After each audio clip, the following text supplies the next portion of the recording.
yangu. Kama una rafiki mpe mwambie hello.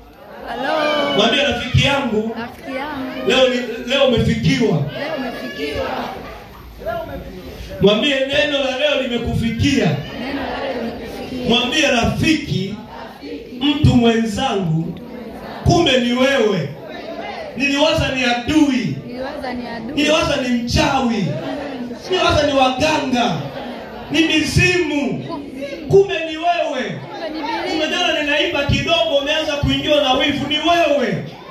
Nimependeza kidogo unaanza kunisonya, ni wewe, ni wewe.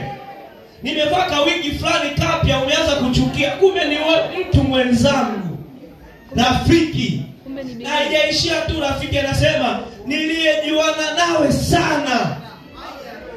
Tumejuana sana, hatujajuana tu hapa, tumejuana sana. Hiyo neno kujuana sana, anasema tumepeana shauri tamu. Tunashauriana kwenye mambo mbalimbali, kwenye issue za kibiashara, kwenye issue za kikazi, mzigo wa kiroho pamoja, kuambatana pamoja, issue za nyumbani pamoja, issue za Simba na Yanga pamoja, issue za kijamii pamoja.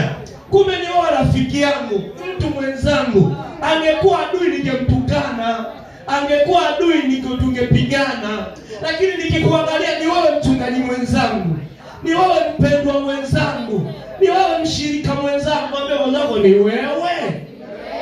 Tuliyejuana nawe sana. Anasema tu haitoshi na kupiana shauri tamu na kutembea nyumbani mwa Mungu pamoja na kwenye mikutano. Yaani tupo pamoja. Tunatembea pamoja kwenye ministry moja, tunakesha pamoja, tunaomba pamoja, tunafunga pamoja, siri zako nazijua, zangu nazijua, tunakaa pamoja, tunatembeleana. Kumbe ni wewe ndio sababu ya kunichosha. Maneno yote ninayokuwa nayasikia mtaani unakuja kunitia moyo, pole, vumilia. Kumbe ni wewe unayapeleka. Ngeukie mwenzako mwambie hello. Nitapoteza uaminifu kwako.